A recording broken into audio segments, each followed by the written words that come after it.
Buenas tardes a todos, bienvenidos a este nuevo evento virtual del Centro de Estudios de Derecho Procesal. Hoy tenemos un tema absolutamente interesante, un tema de coyuntura que analizaremos y analizará este panel de lujo con el rigor académico y el rigor metodológico que corresponde. Antes de presentar el evento, queremos invitarlos a la próxima semana. El Centro de Estudios de Derecho Procesal ha organizado la Semana de Arbitraje. Tendremos 2 días dedicados a eventos exclusivamente para hablar de arbitraje. El primero será el martes 8 y tratará sobre el desafío digital en el arbitraje y la aplicación del decreto legislativo 806. Tenemos también como este panel, un panel de lujo con Hernán Fabio López, Daniel Pose, Henry Sanabria y moderando nuestro secretario general Carlos Mallorca. El día jueves 10 tenemos otro evento también de la Semana de Arbitraje del Centro de Estudios de Derecho Procesal, donde hablaremos sobre las medidas cautelares en tiempos cambiantes, COVID-19, árbitros de emergencia y entidades estatales de emergencia. En este caso será ponentes Ana Serra, Carmen Martínez, estará Weiner Ariza y moderará nuestra directora de capítulo, Estefanía Ponce, así que los invitamos a que no se pierdan estos eventos. Hoy nos abocamos en un evento en el que se tratará mitos y realidades del caso Petro, de la sentencia que ya conocimos de la Corte Interamericana de Derechos Humanos, de la cual se ha hablado mucho. Para este panel estará analizándolo Antonio Aljure, quien desde luego casi que no necesita presentación, estará acompañado también del doctor Alberto Yepes y de nuestro director del capítulo de Internacional, Rafael Rincón, y moderando Ángela Arbeláez, quien es magistrado auxiliar del Consejo de Estado. Así que le doy paso a Ángela para iniciar con este webinar. Muchas gracias, Guillermo. Damos inicio a nuestro webinar. Muchas gracias a todos por acompañarnos. Comenzaré por hacer una breve presentación de nuestros panelistas. Nos acompaña el doctor Antonio Aljure Salame, abogado del Colegio Mayor de Nuestra Señora del Rosario, con máster en Derecho Internacional de la Universidad Sorbona de París. Es profesor de Derecho Internacional de la Universidad del Rosario y árbitro nacional e internacional de los centros de arbitraje de las cámaras de comercio de Medellín y Bogotá. De este último se desempeñó como presidente de su corte arbitral. Ha sido conjuez de la Corte Constitucional y actualmente lo es del Consejo de Estado. También nos acompaña el doctor Alberto Yepes Barreiro, abogado del Colegio Mayor de Nuestra Señora del Rosario, especialista en Derecho Procesal, Constitucional, Público y magíster en Responsabilidad Contractual, Extracontractual, Civil y del Estado de la Universidad Externado de Colombia. Fue magistrado del Consejo de Estado desde el año 2011 hasta el año 2019. Es profesor de Derecho Administrativo y Electoral de la Universidad del Rosario. Actualmente es árbitro y consultor de entidades públicas nacionales y organizaciones internacionales. Y finalmente nos acompaña el doctor Rafael Rincón Ordóñez, abogado de la Universidad Javeriana, con LLM de la Universidad de Nueva York. Es socio de Zuleta Abogados, en donde concentra su práctica en arbitraje internacional, derecho internacional y solución de controversias que involucran a estados y entidades estatales. Es árbitro nacional e internacional de los centros de arbitraje de las cámaras de comercio de Bogotá y Cali y profesor de Derecho Internacional de Arbitraje de la Universidad Javeriana. Este es nuestro panel. Comenzamos entonces nuestro webinar de mitos y realidades del caso Petro. A continuación, yo haré una breve contextualización y un resumen de la sentencia y luego nuestro webinar se desarrollará en donde nuestros panelistas responderán durante 4 minutos a una serie de preguntas que yo le haré.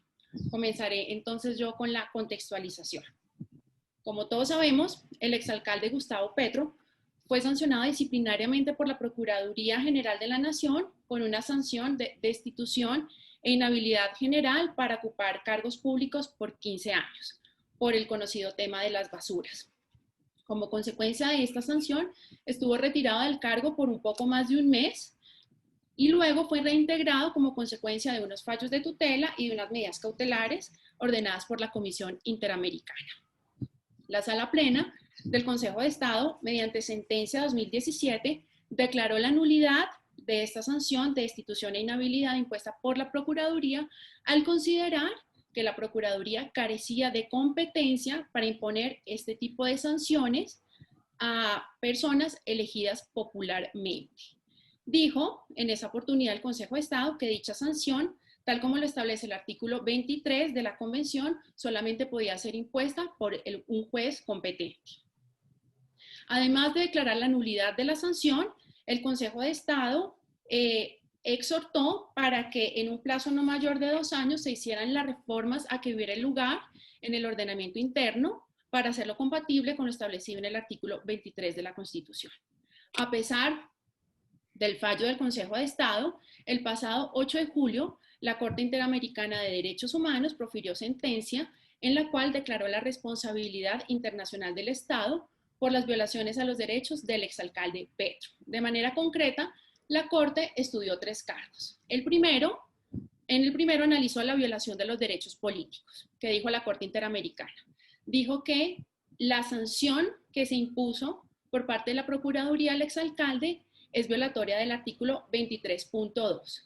Dijo que si bien el Consejo de Estado había hecho un adecuado control de convencionalidad al declarar la nulidad de esa sanción, lo cierto es que el doctor Petro tuvo más daños como consecuencia de haber estado retirada del cargo por un poco más de un mes y además que las normas que vulneran o que van en contra del artículo 23 de la Convención se encuentran vigentes en el ordenamiento jurídico. Entonces la Corte Interamericana concluyó que este tipo de sanciones de destitución o de inhabilidad a funcionarios electos popularmente solamente puede ser proferida por un juez competente dentro de un proceso penal. Así las cosas, concluyó que los artículos 44 y 45 del Código Disciplinario Único que le da esa competencia a la Procuraduría, así como los artículos 60 de la Ley 610, 38 de la Ley 734 y quinto de la Ley 1864 de 2017, van en contra de lo establecido en el numeral 2 del artículo 23 de la Constitución y no pueden tener el efecto práctico de restringir derechos políticos a funcionarios elegidos popularmente. En el segundo cargo estudió lo referente al debido proceso y al derecho a las garantías judiciales. Dijo que el procedimiento que adelantó la Procuraduría en la imposición de la sanción fue vulneratorio de la imparcialidad y la presunción de inocencia. Sostuvo que hubo una concentración de facultades investigativas, acusatorias y sancionatorias por parte de la sala disciplinaria de la Procuraduría, puesto que esta sala fue quien abrió el pliego de cargos y quien sancionó. En consecuencia, al haber tal concentración de funciones, hubo una vulneración del debido proceso. En este cargo, la Corte Interamericana sostuvo que no es vulneratorio del artículo 8.1 de la Convención que dentro de una misma entidad se adelante el proceso sancionatorio siempre que se garantice que sean diferentes funcionarios quienes adelanten las etapas, es decir, que sean unos funcionarios quienes adelanten la etapa de investigar y acusar y otros quienes sancionen y que no dependan estos funcionarios entre sí. Y finalmente, estudió el cargo referente al derecho a la integridad personal. Este cargo no prosperó, tuvo 4 votos en contra y 2 votos a favor. La Corte concluyó que no existió nexo causal entre la sanción que le impuso la Procuraduría y las amenazas en las redes sociales a las que se vio expuesto el exalcalde Petro. Asimismo, encontró que no hubo pruebas que demostraran que las sanciones que impuso la Superintendencia de Industria y Comercio y la Contraloría generaran una violación a la integridad personal. Como consecuencia de todo ese estudio, en la parte resolutiva, la Corte Interamericana ordenó que el Estado adecuara en un plazo razonable el ordenamiento jurídico interno a los parámetros establecidos a la sentencia y al artículo 23 de la Convención y además ordenó una indemnización en favor del exalcalde Petro. Este es más o menos el contexto de la sentencia. A continuación, vamos entonces a comenzar ya con nuestro debate para explicar un poco más la metodología. Yo les daré una serie de preguntas. Ustedes los van a ir respondiendo. Yo les daré el turno de palabra y tienen un tiempo de 4 minutos para contestar cada uno. Así las cosas, entonces no hay más tiempo que perder. Comencemos. La primera pregunta es, por favor, denos las impresiones personales de la sentencia que tiene cada uno. Podemos comenzar con el doctor Alberto Yepes. Gracias, muy amables. usted, Ángela, a Antonio, a Rafael, a todos los que están viéndonos en este momento y al instituto, naturalmente. A María Andrea, naturalmente, que siempre está muy pendiente de estos asuntos. La verdad que mi impresión personal sobre esta sentencia, pues no es otra que decirlo al revés. Digamos, yo creo que la Corte Interamericana lo que hizo fue ratificar lo que ya el Consejo de Estado venía diciendo desde hace mucho rato, que se dio frente a el caso Petro, bueno, que se evidenció frente al caso Petro, está bien, pero desde hace mucho rato, digamos, yo creo que desde el 2014, 2015, 2016, la sección quinta del Consejo de Estado venía insistiendo en el tema electoral, de que no es el principio proelectorate en el que rige este tipo de situaciones, no es el principio pro homine, perdón, sino el principio proelectorate. En lo que hizo realmente la Corte Interamericana fue ratificar este principio. Por eso a mí se me ha hecho extraño en estos días, al oír muchos webinars sobre el caso Petro, que insistan mucho en los derechos fundamentales del señor Petro, o los derechos fundamentales de aquellos quienes son destituidos. La verdad que en esencia, lo que la Corte Interamericana y la Comisión Interamericana y el Consejo de Estado han venido insistiendo en estos temas electorales es que se debe defender al elector, sin desconocer los derechos del elegido, naturalmente. Pero lo que se protege, por ejemplo, en este evento específico, es la representación que unos electores depositan en una persona, la conservación de la democracia para que el Ejecutivo no tenga injerencia en esa representación y no la desvirtúe. Esa es la razón por la cual los órganos de la administración no pueden separar de sus cargos a los funcionarios elegidos por voto popular, pero podrían hacerlo frente a los ministros, por ejemplo. Nadie ha dicho que al ministro Londoño, por ejemplo, a quien se le destituyó y se le puso una inhabilidad, pues la Procuraduría se haya excedido en el ejercicio de sus funciones. Es un alto funcionario del Estado y es elegido por el Ejecutivo. La gran diferencia frente a esta jurisprudencia que aquí se ratifica y se amplía es que se protege al elector, se protege la representación y se protege la democracia. Esa es la razón por la cual los funcionarios administrativos o de la administración pues no pueden separar de sus cargos a los funcionarios elegidos popularmente. El otro punto, digamos, a discutir es la naturaleza misma de la función disciplinaria,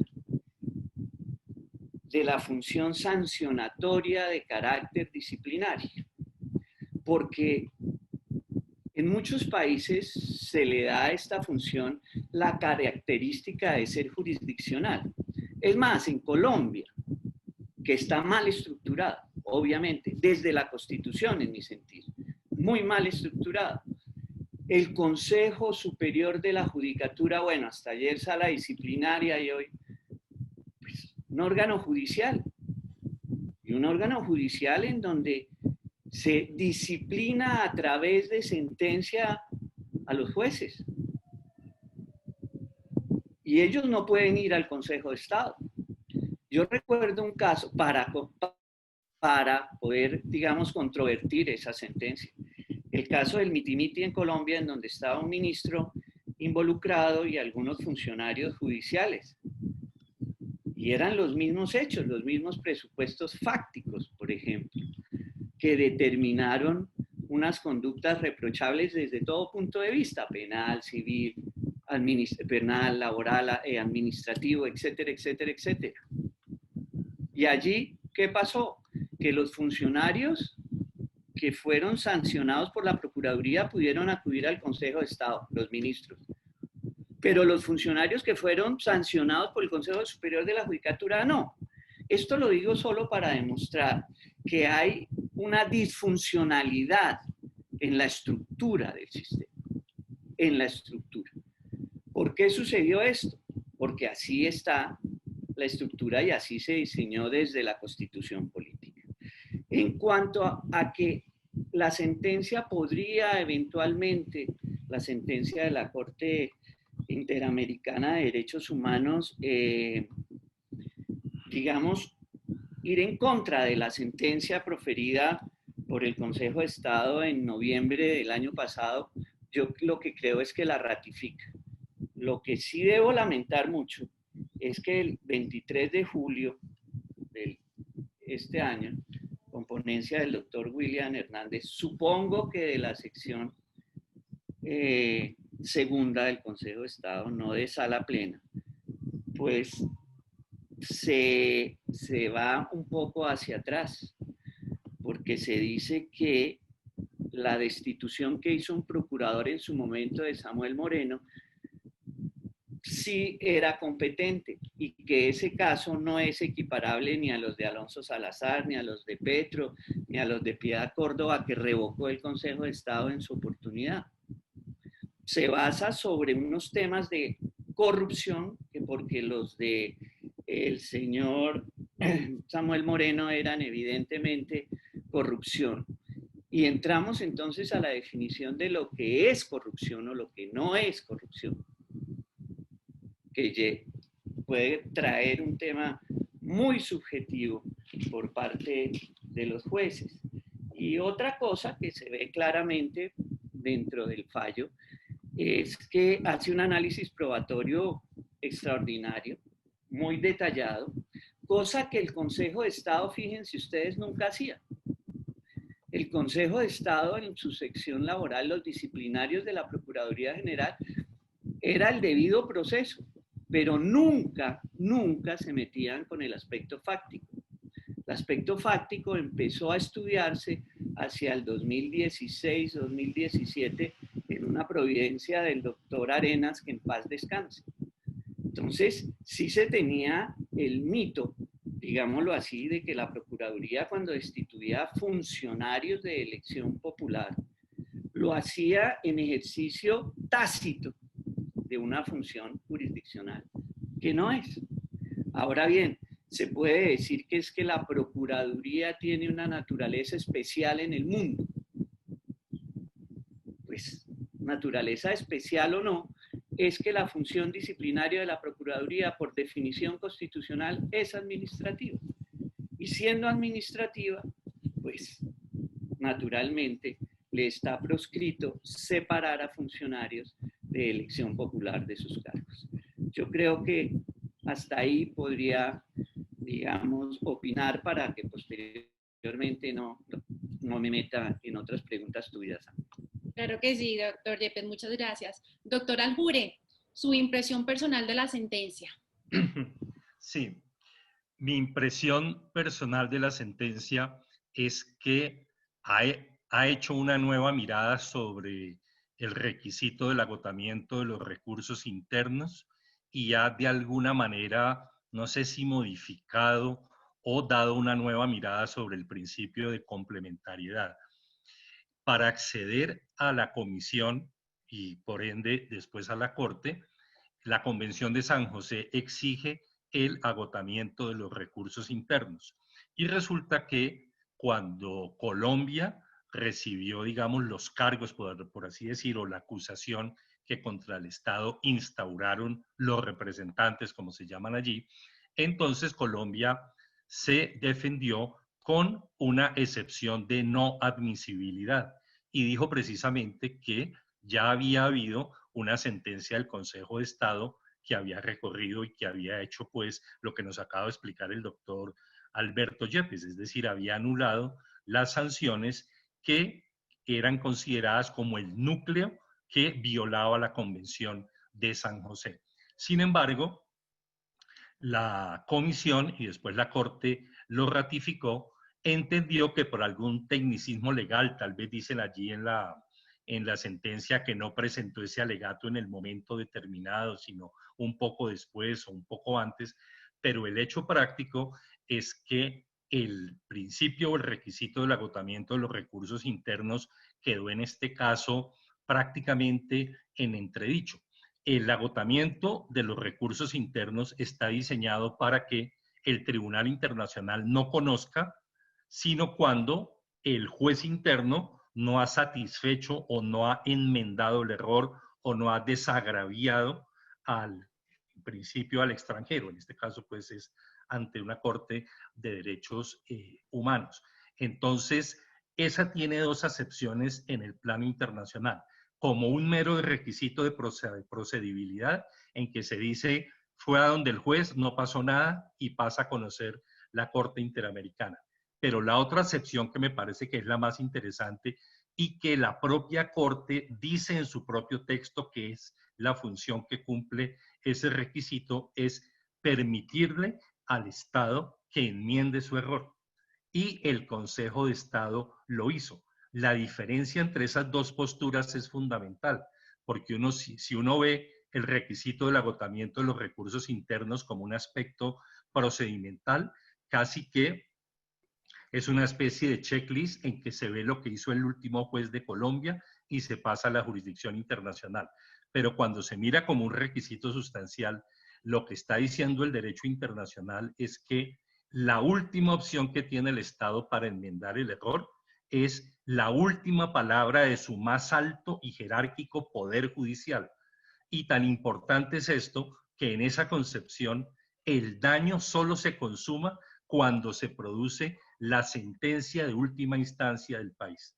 Pues si esa es la función que tenía el agotamiento de los recursos internos, en este caso pues no sirvió para nada. Y la segunda impresión es el principio de complementariedad. Las cortes internacionales, casi todas, están fundamentadas en el principio de complementariedad.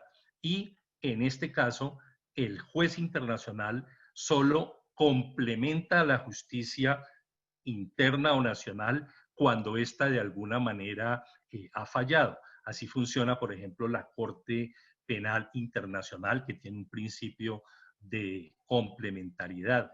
Y en este caso, entonces, esa frontera quedó difusa porque tanto el agotamiento de los recursos internos como el principio de complementariedad quedaron corridos en sus linderos y hay una especie de libertad de la Corte para adentrarse. En este caso en particular, cuando a mí me parece, como lo dice el doctor Alberto, si a uno le dijeran cuál sería la manera ideal en que el Estado colombiano corrigiera el error, pues prácticamente es la sentencia del Consejo de Estado, palabra más, palabra menos.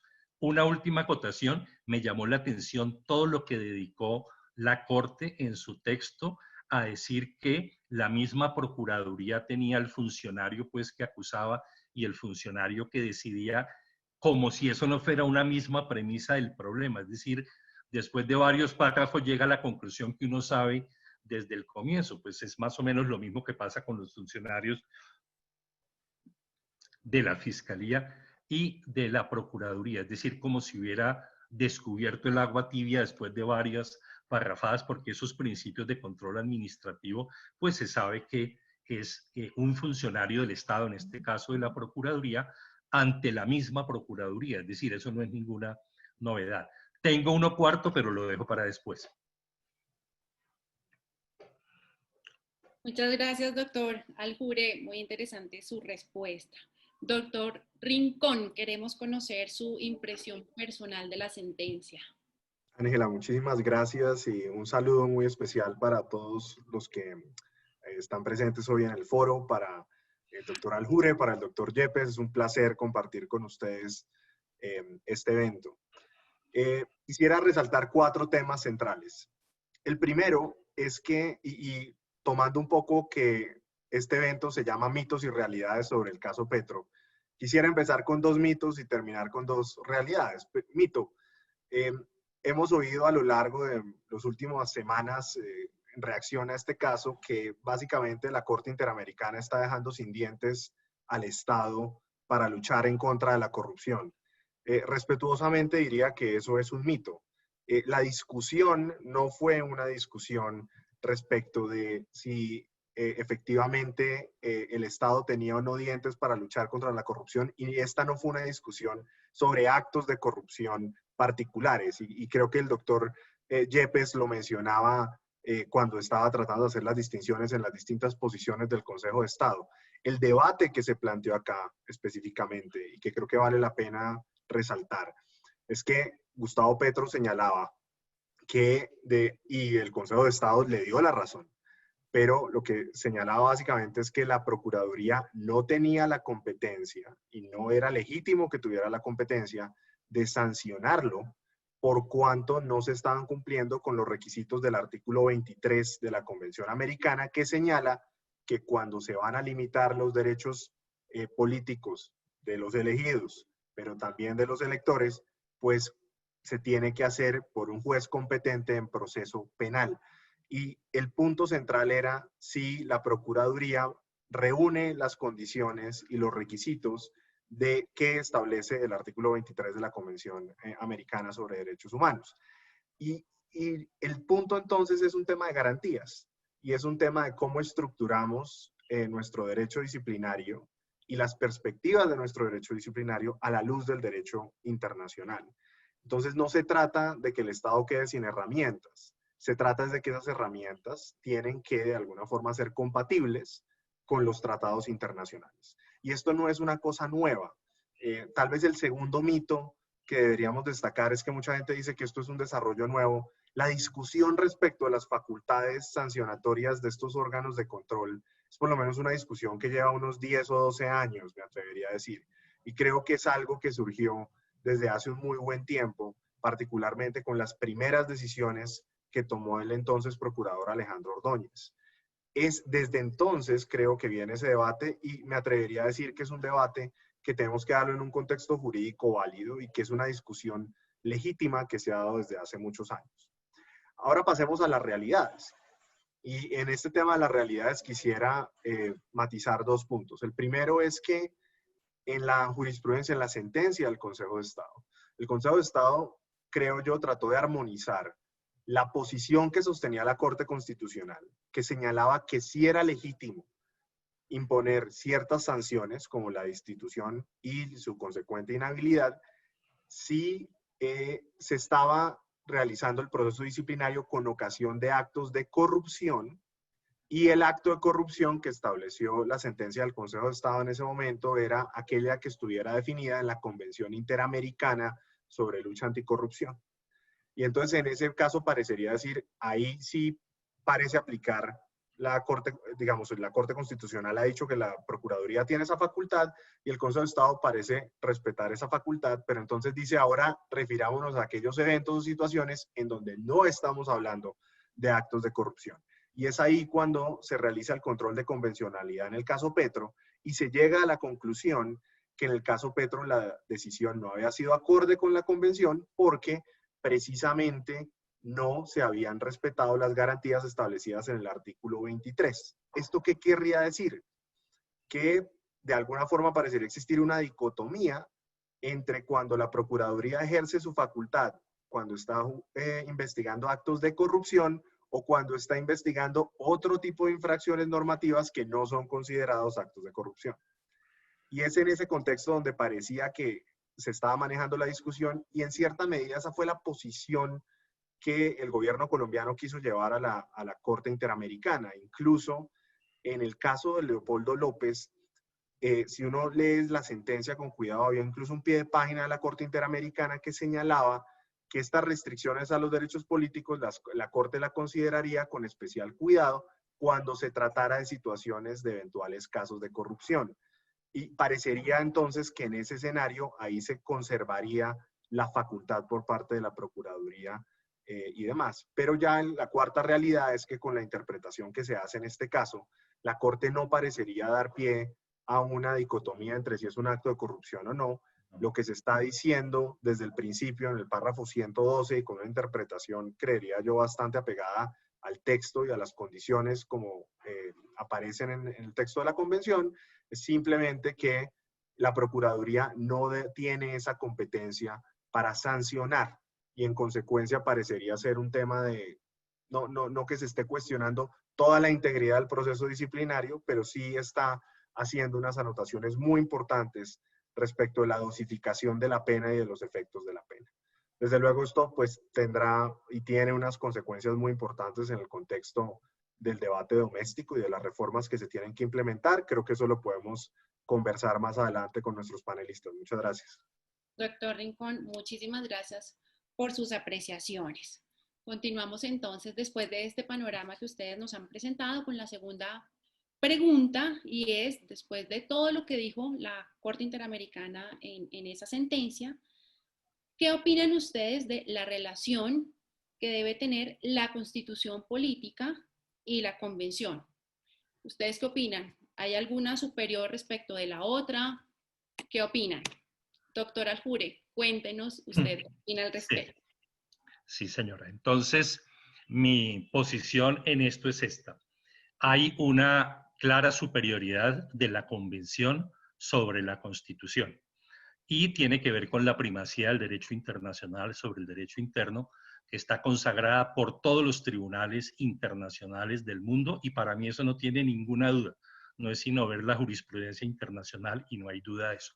Pero la pregunta es, ¿cómo juega con esa superioridad del derecho internacional la sentencia del monismo moderado, la C-400 del 98, que dice que Colombia tiene un régimen de monismo moderado con supremacía del derecho constitucional?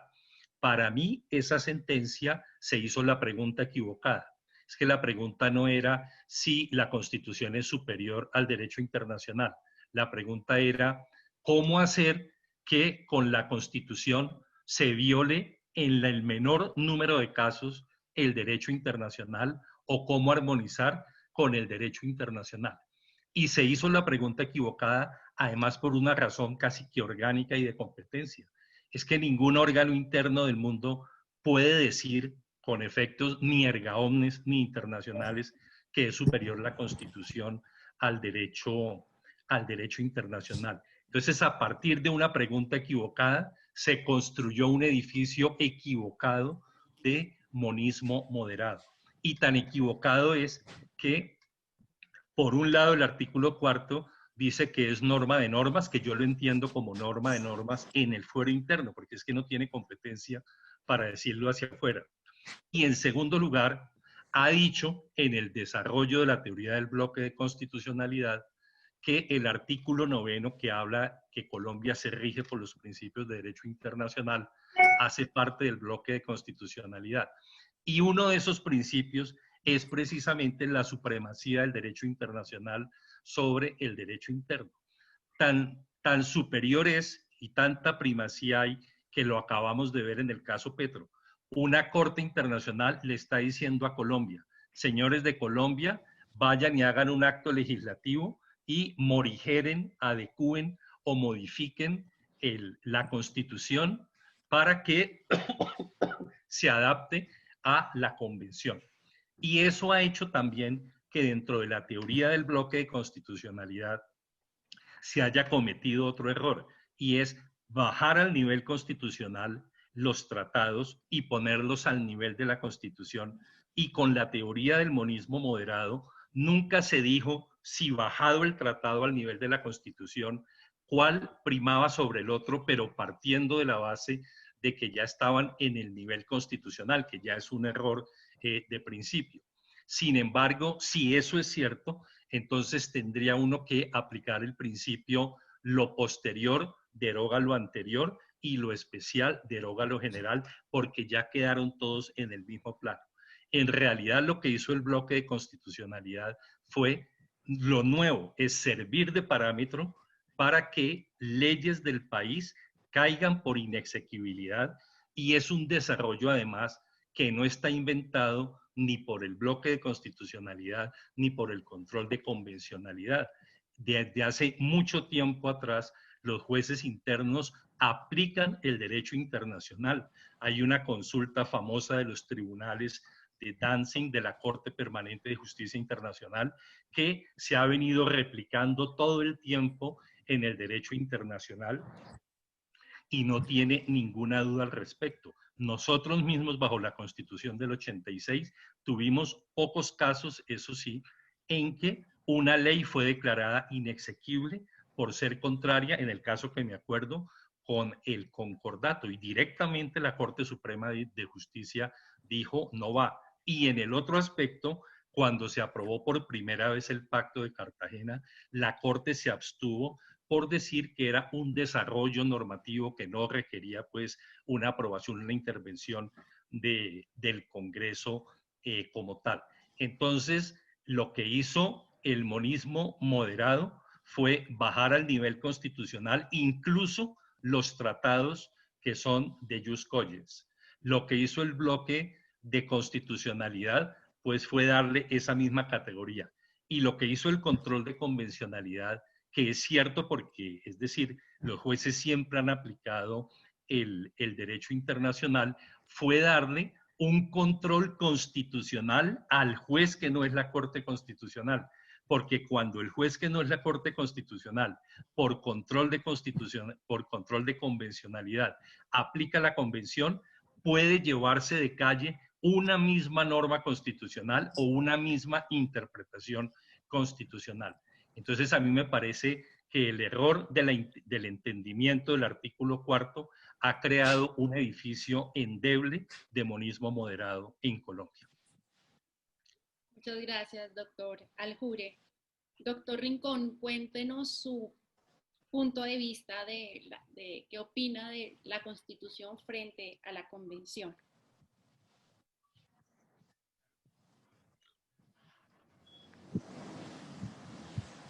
Doctor Rincón. Gracias. Tenía el silenciado automático por el moderador. Primero, estoy 100% de acuerdo en lo que el doctor Aljure acaba de mencionar. Y creo que esto no debería ser, esta discusión de si convención o constitución, creo que no la deberíamos poner en una especie de disyuntiva contradictoria, sino que deberíamos entender la estructura de fuentes general que funciona en el derecho internacional. Cuando el Estado colombiano asume ser parte de la Convención Americana, pues el Estado colombiano está asumiendo unas obligaciones que necesariamente va a tener que respetar, cumplir y hacer valer con independencia de cualquier disposición de derecho interno. Dicho eso, la pregunta que tal vez surge es ¿cómo podemos armonizar los dos textos?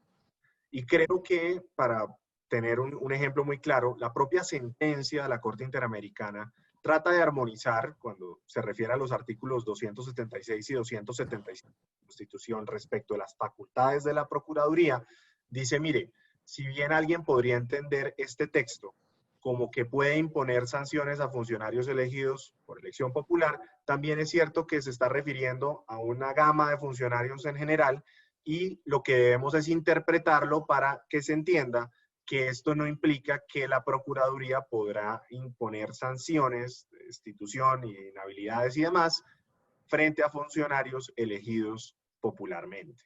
Y ahí hay una primera armonización y una interpretación donde prevalece la convención, pero no es necesario modificar el texto constitucional. Y creo que esa es una buena noticia en términos de lo que fue la decisión de la Corte Interamericana a este respecto para el Estado colombiano.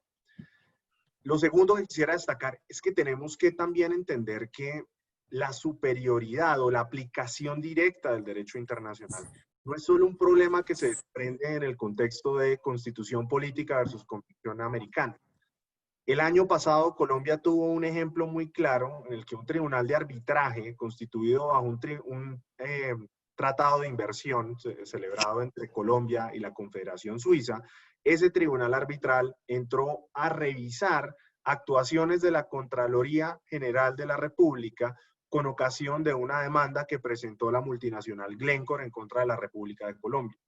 Y en ese caso particular, lo que hizo el tribunal arbitral fue usar estándares de derecho internacional para establecer si la actuación de la Contraloría se había sometido o no al tratado.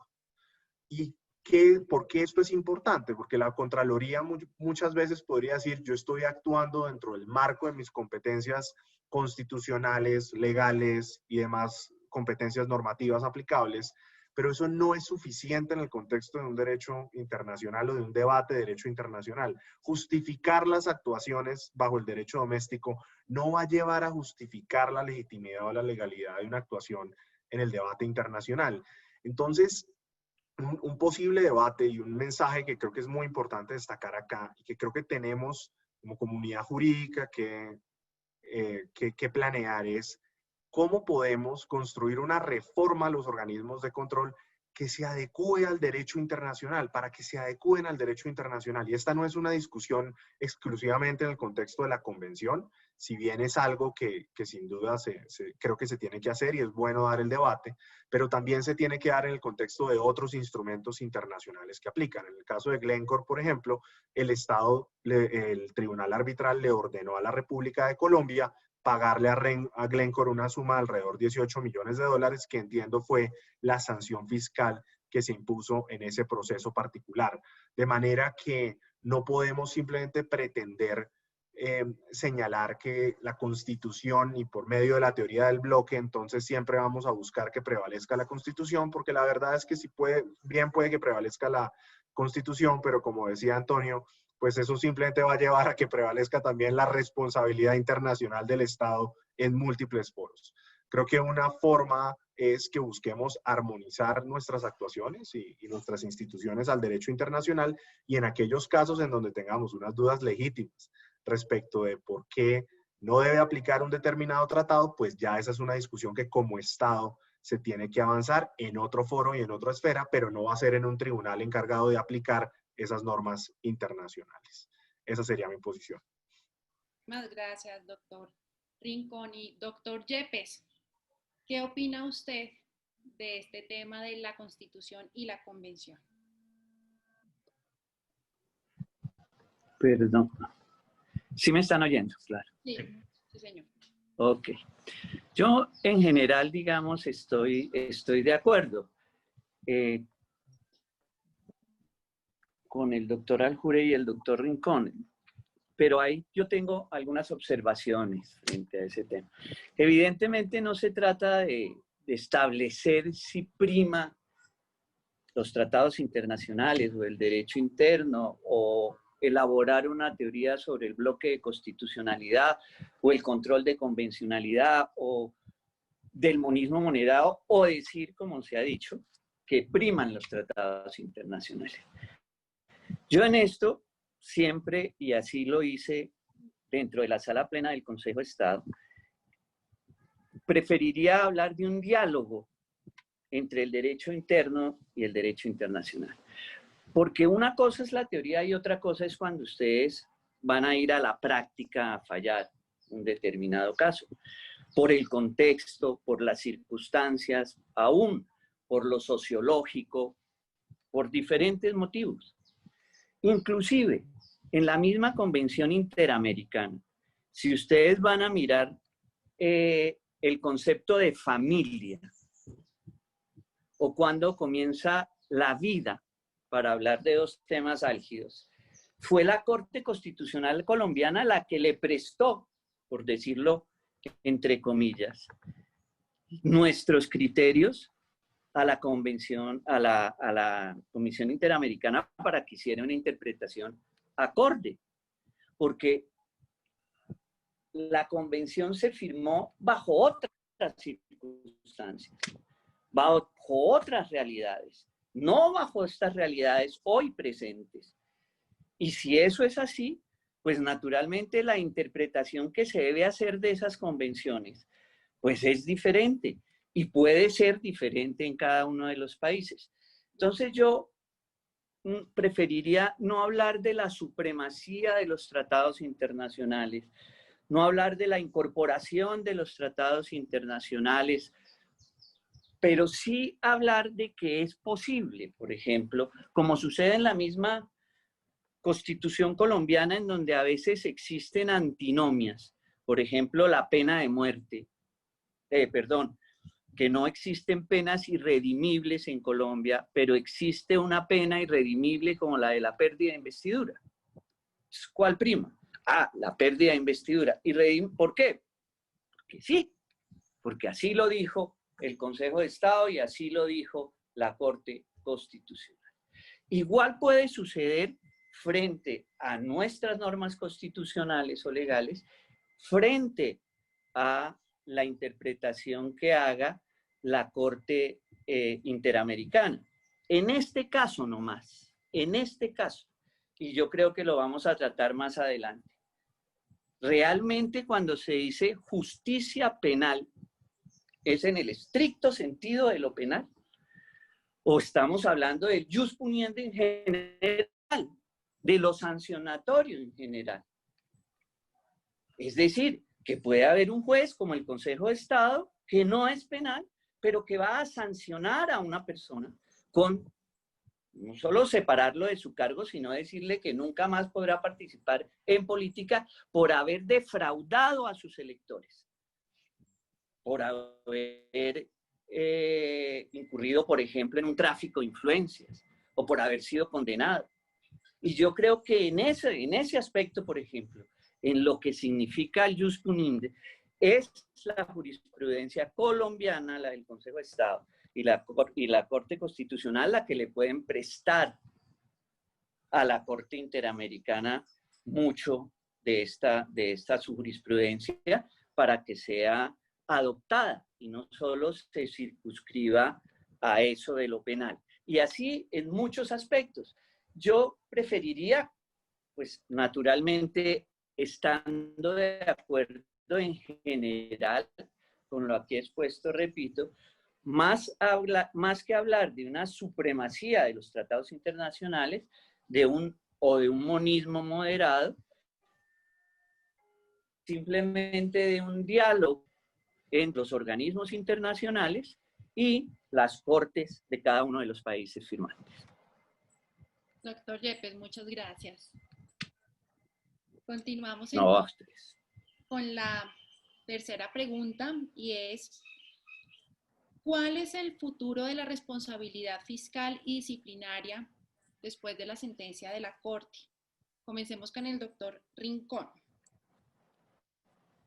Muchísimas gracias. No debo empezar por decir que no soy experto en temas de responsabilidad fiscal y disciplinaria, pero sí quisiera dar algunos comentarios a partir de lo que dice la sentencia y de cómo podríamos construir, si se quiere, una especie de régimen que pueda ser armónico entre la Convención y el derecho disciplinario colombiano. Lo primero es que quisiera retomar un punto que mencionaba el doctor Yepes. El doctor Yepes mencionaba que debíamos evaluar la interacción entre el derecho doméstico y el derecho internacional como un diálogo. Estoy plenamente de acuerdo y más aún recordé que esa fue la expresión que usó el experto Roberto Gargarella en la audiencia que tuvo lugar cuando se estaba juzgando el caso de Petro.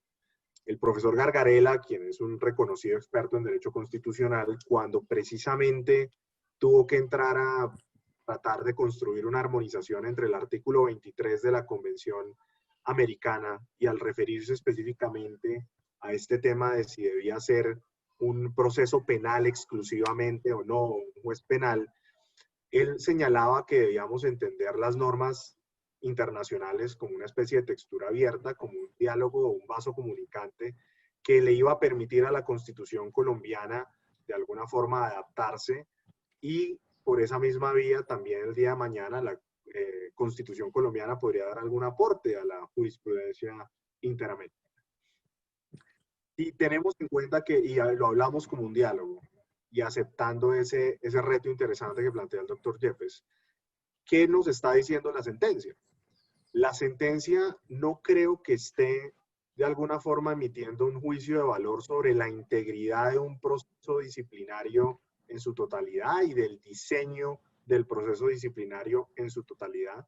Creo que la sentencia tiene dos efectos. El primero, hace unas anotaciones en cuanto a lo que podría uno decir la dosificación de la pena y de la sanción que puede interponer la Procuraduría General de la Nación.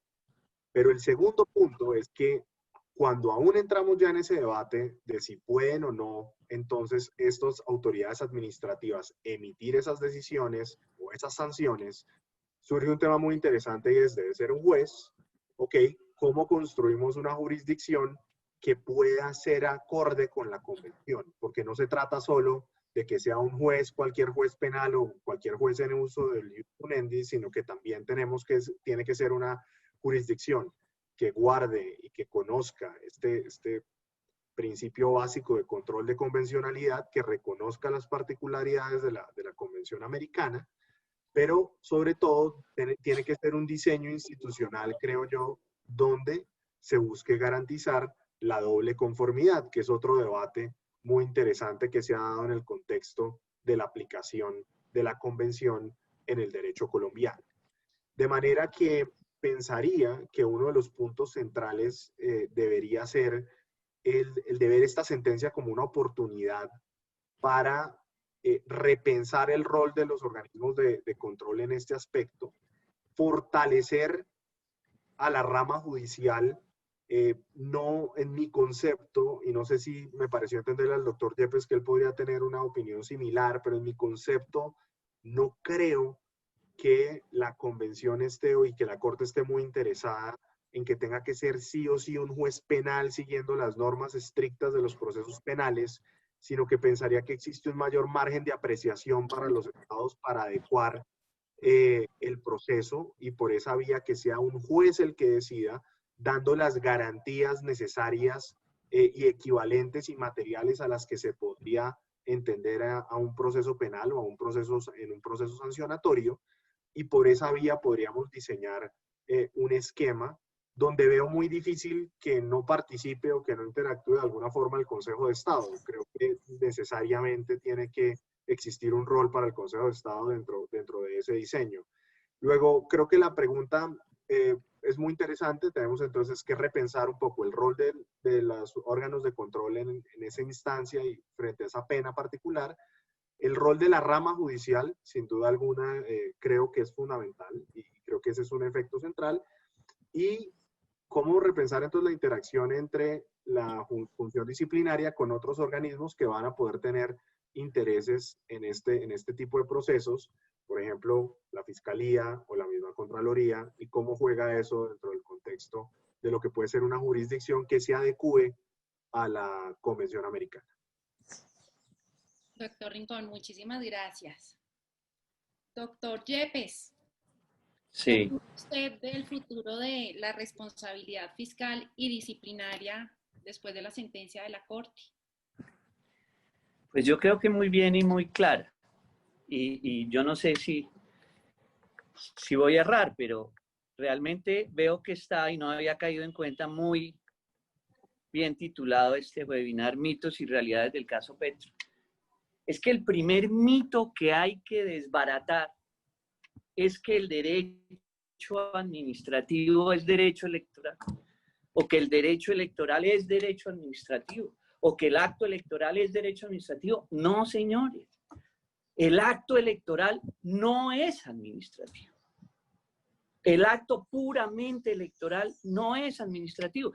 Y no se dice ahora, se ha dicho desde hace mucho rato. Aún en Colombia lo tuvieron muy claro en 1954, 55, si uno ve esas sentencias de sala plena.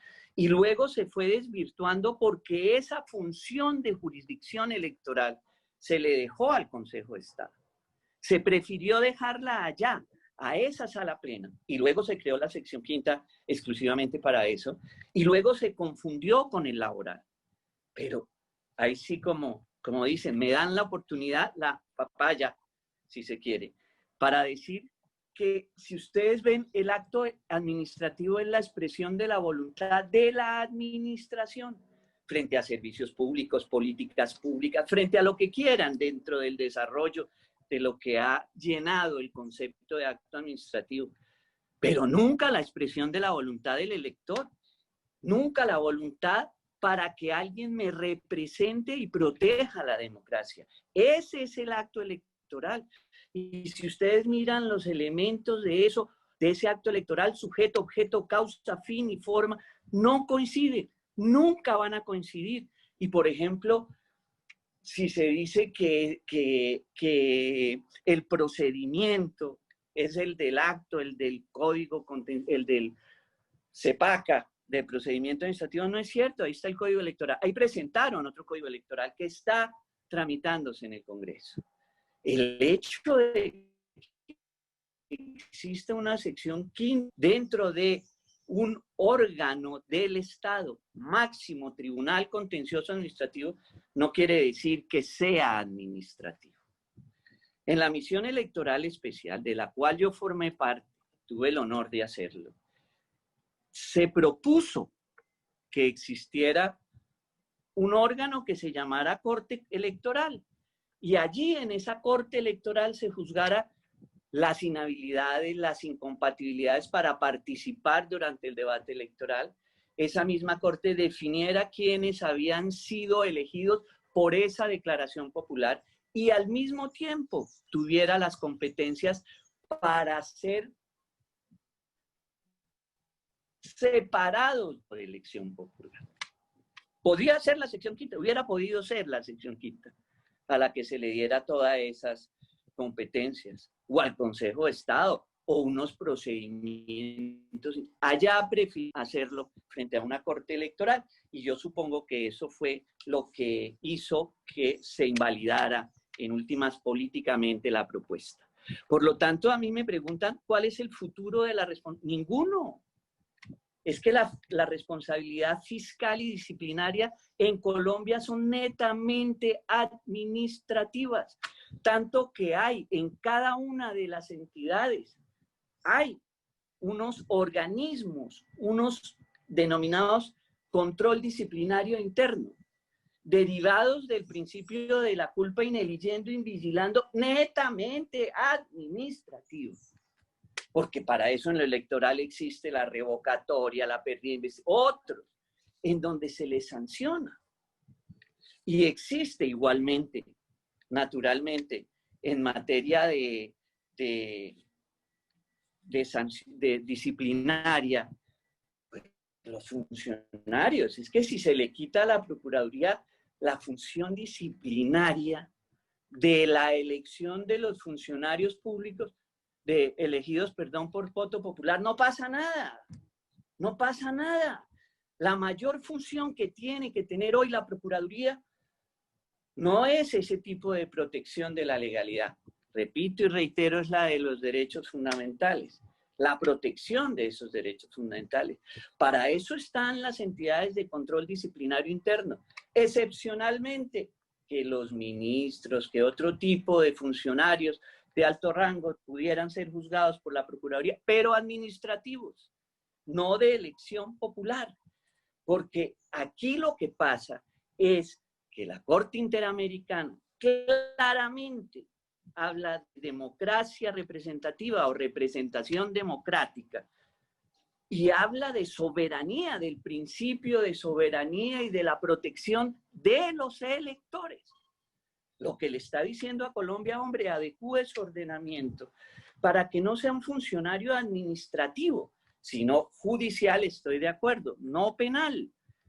Es que es sancionatorio el propio Consejo de Estado. Yo estoy casi seguro que la Corte Interamericana nunca va a anular una providencia proferida por el Consejo de Estado en la investidura a un senador de la República, porque es juez y es un alto juez. Es un tribunal supremo. Por lo tanto, no va a pasar nada. No va a pasar nada. Que los órganos de control, adecúen a sus funciones y no tengan esas competencias, precisamente por el origen que pueden tener esos funcionarios, como el contralor, el procurador, que tienen que sancionar. Es que resulta absurdo, por ejemplo, que el señor procurador en Colombia pueda sancionar a su propio elector, a los senadores. Por Dios, ¿a quién se le ocurre eso? Pero eso es así. Y se sanciona, por ejemplo, a Piedad Córdoba y se le destituye. Entonces, una cosa es lo administrativo, que es lo que debemos entender, y otra cosa es lo electoral. para responderte la pregunta. No existe ningún problema con las responsabilidades fiscales y disciplinarias tal como están diseñadas. Existe sí el problema de entender que el mito del derecho electoral no es derecho administrativo, sea reconocido y aceptado por fin, especialmente por los directores de esos órganos. Muchas gracias. Doctor, muchísimas gracias. Doctor Aljure, ¿qué opina usted del futuro de la responsabilidad fiscal y disciplinaria?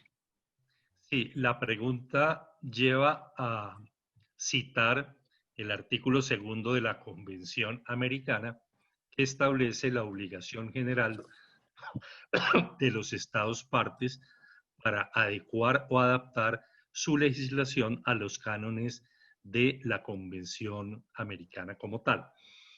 La Corte ha sido constante en su jurisprudencia que esa obligación de adaptar la legislación de los países solamente cabe, y esta es una interpretación restrictiva, cuando la norma de derecho interno solamente tiene una interpretación que sea contraria a la de la propia convención. Pero cuando la norma de derecho interno tiene un abanico de opciones o dos opciones o varias interpretaciones razonables, la Corte es muy conservadora en eso para entrar a decir que hay que adaptar la ley interna a la Convención Interamericana. Entonces, eso es lo primero. Lo segundo es que, de acuerdo por lo menos con el presente del caso Petro, la Corte no avaló el hecho de que la sanción de la Contraloría inhabilitara a una persona para postularse para un cargo de elección popular. De manera que por vía indirecta, pues consideró que había una transgresión de la Convención Interamericana. Por esa razón. Entonces, ¿qué podría pasar en el futuro? Ya el camino de las reservas creo que está absolutamente cerrado y además, si se intentara por cualquier razón hacer una reserva, inmediatamente pienso que sería denegada porque va contra el objeto y fin del tratado y hoy día en el derecho internacional, así no lo prevé el tratado, no se admite ninguna reserva que vaya contra el objeto y fin del tratado. Quedan soluciones de tipo aéreo, que sería el de una nueva convención, pero esto estamos hablando de cosas futuras, hipotéticas, que no tienen pues probabilidad cercana. Me refiero a que cuando una convención tiene una particular normativa, ¿sí?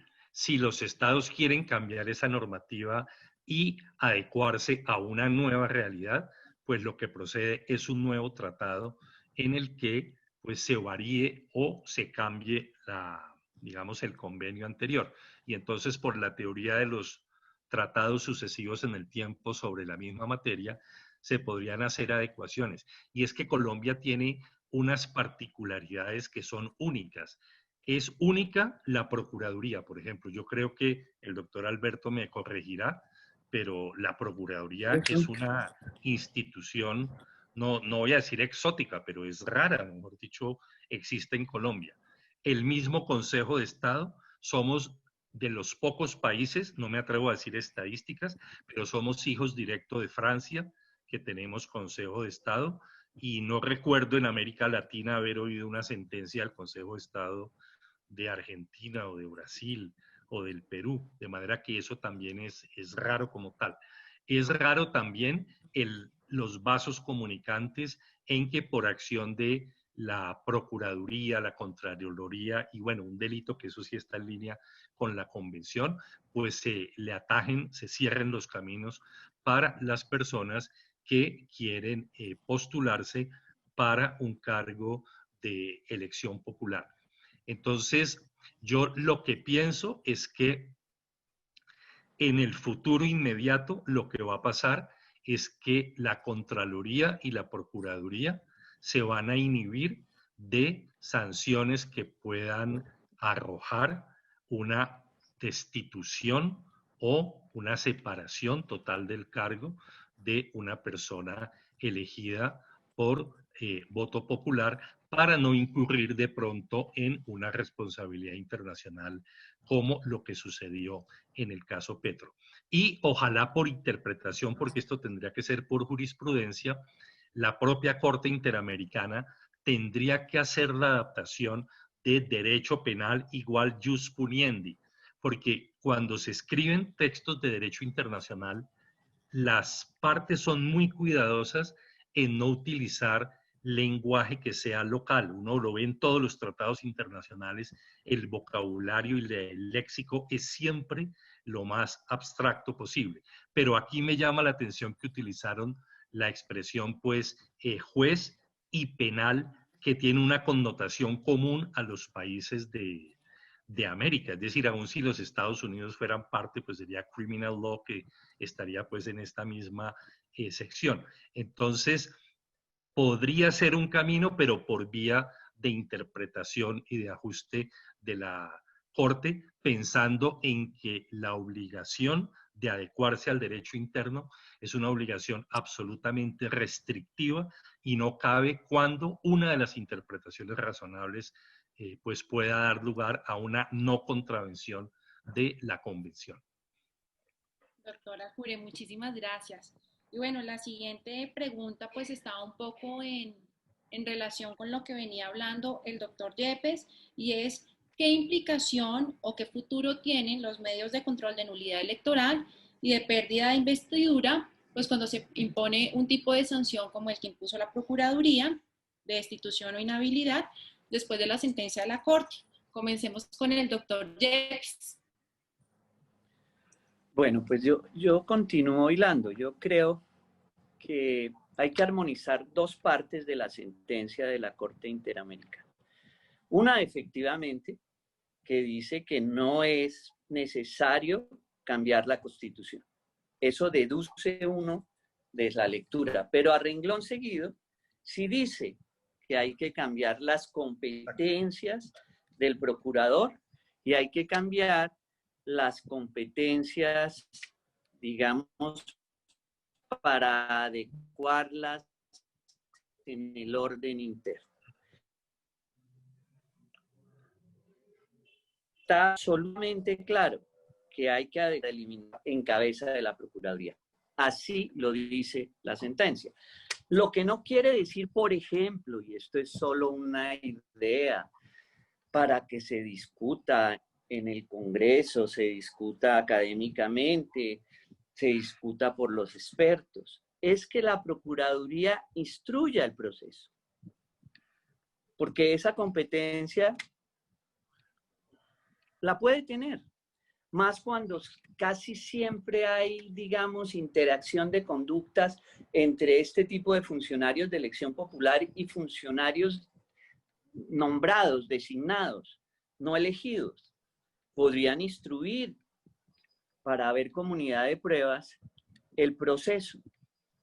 Pero cuando se trate de suspensión del funcionario o destitución del funcionario, ya instruido el proceso, la propuesta sería que lo remitieran a la sección quinta del Consejo de Estado, o si no se quiere a la sección quinta, pues que se remitiera a las salas que existen dentro del Consejo de Estado para primera instancia de pérdida de investidura, y para que eso también se pudiera apelar en sala plena.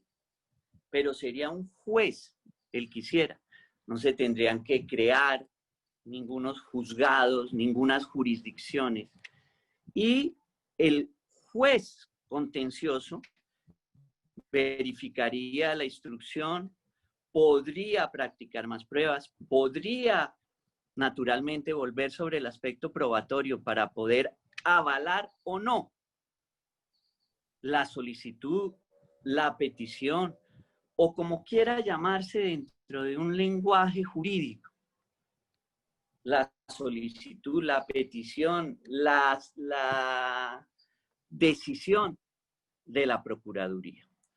Entonces, yo creo que esa es la forma de armonizar, trasladándole las competencias de suspensión de esos funcionarios o de destitución de esos funcionarios a un verdadero juez, sin que ese juez tenga que instruir del todo. Digamos que en principio podría hacerlo la Procuraduría, y la Procuraduría podría hasta en últimas llamar la atención al funcionario de elección popular.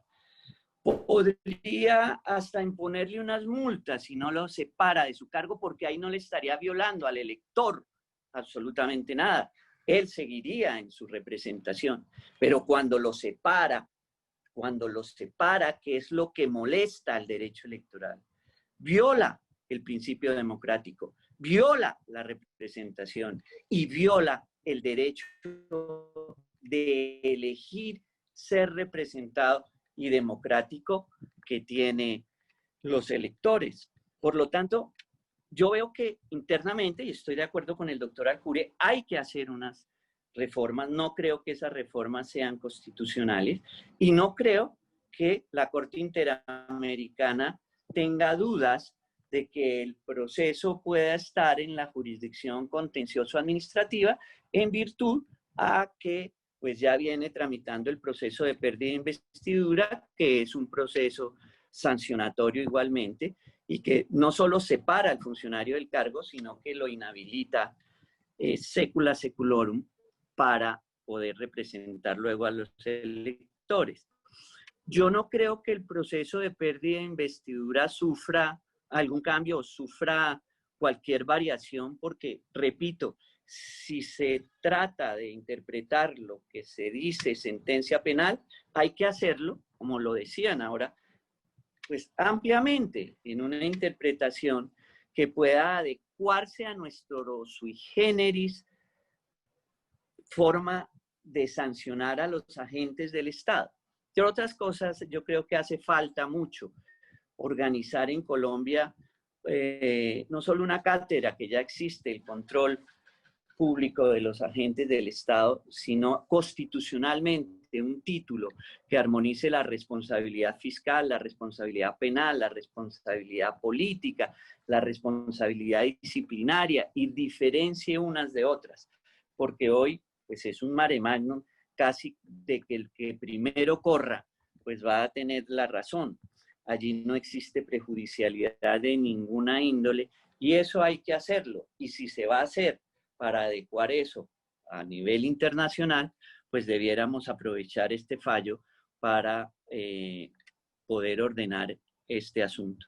De modo que, en síntesis, no creo que esos medios de control de nulidad electoral sufran alguna desmejoría. Por lo contrario, se van a fortalecer, y la pérdida de investidura pues sigue siendo incólume, además que es un ejemplo a nivel mundial nuestro, esa figura de la Constitución, y que no es de la Constitución del 91, pero recogida por la Constitución de 1991 y desarrollada jurisprudencialmente por el Consejo de Estado. Entre otras cosas, valga la oportunidad, el Consejo de Estado no consideraba que el proceso de pérdida de investidura fuera un proceso de carácter sancionatorio, sino que en principio lo asimiló a un proceso disciplinario como el de la Procuraduría, y dijo que era un proceso disciplinario, y en ese momento pues no se creía que era tan sancionatorio, porque allá había otras circunstancias, otra perspectiva con que se miraban esas conductas. Al final, pues ya hoy en día se dice y se adecúa al proceso de responsabilidad, el proceso de pérdida de investidura, como de responsabilidad subjetiva de carácter sancionatorio, y que ha venido pues desarrollando esa culpa dentro de ese proceso disciplinario. Yo creo que, al contrario, esta sentencia podría servir de excusa para ordenar todos estos asuntos. Pero en principio yo creo que la solución para este aspecto es dejarle a la Procuraduría la instrucción de los procesos, y cuando ella crea que debe suspender a un funcionario o destituirlo, pues debe contar con el aval, la ratificación o la decisión autónoma del Consejo de Estado, ya sea de la sección quinta, de sus salas de decisión o de la sala plena, y garantizar lo que hoy rimbombantemente se llama la doble conformidad dentro del Consejo de Estado. Pues serían las salas de decisión y la sala plena para que se pudiera garantizar este asunto. Muchas gracias. Muchas gracias, doctor Yepes. Doctor Aljure, cuéntenos qué opina usted de qué pasa con los medios de control de nulidad electoral y pérdida de investidura con la sentencia de la Corte. Sí. Lo primero que tengo que decir es que no quedaron dentro del foco de la sentencia de la Corte, particularmente hablando. Entonces yo pienso que su vida está garantizada, por así decirlo. Lo segundo, creo que es una paradoja, porque ante la Corte Interamericana fracasó por un lado la presencia de la acción de tutela y por otro lado estuvimos muy cerca de que no prosperara la pretensión o las peticiones de la sentencia. ¿A qué me refiero? Es que si Colombia lograra por una reforma, sea constitucional o legal, crear un mecanismo de conexión automática, por ejemplo, entre la decisión del procurador y inmediatamente después el control por parte de un juez, pero atado por vía de ley, es decir, no que quede al albedrío del funcionario hacerlo o no. Eso podría conjurar la tesis presente en la sentencia, pues de que no fue una autoridad judicial ni penal la que produjo la destitución, pero tendría que ser un mecanismo automático y eso no existe hoy en día. Pero eso es para querer significar que habría una solución relativamente fácil, digamos, para satisfacer ese requerimiento. Y el segundo es que la acción de tutela, como todos ustedes saben, procede contra pues prácticamente cualquier providencia judicial. No sirvió de talanquera ni de dique para decir que a pesar de que la tuvo a disposición Petro y la utilizó, no prosperó, porque ahí se podría construir una tesis de armonización o de compatibilidad entre el derecho internacional y el derecho interno, en el sentido de que, como toda decisión de carácter administrativo o judicial tiene control de tutela para respetar un derecho fundamental, y dentro del derecho fundamental está el defecto orgánico, y un defecto orgánico es un derecho humano consagrado por un convenio internacional, pues uno podría construir la tesis de que Gustavo Petro y cualquier otra persona en esa circunstancia tuvieron un medio judicial idóneo y rápido y pronto para resolver el asunto.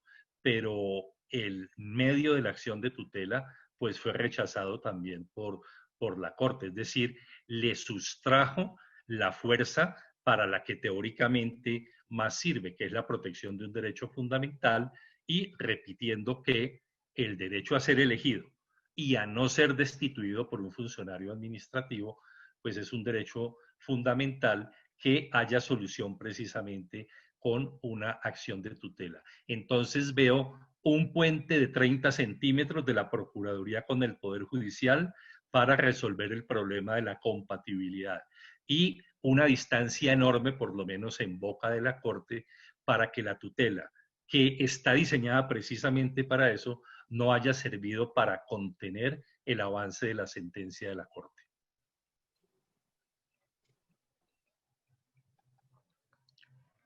Doctor Aljure, muchísimas gracias. Y seguimos con el doctor Rincón.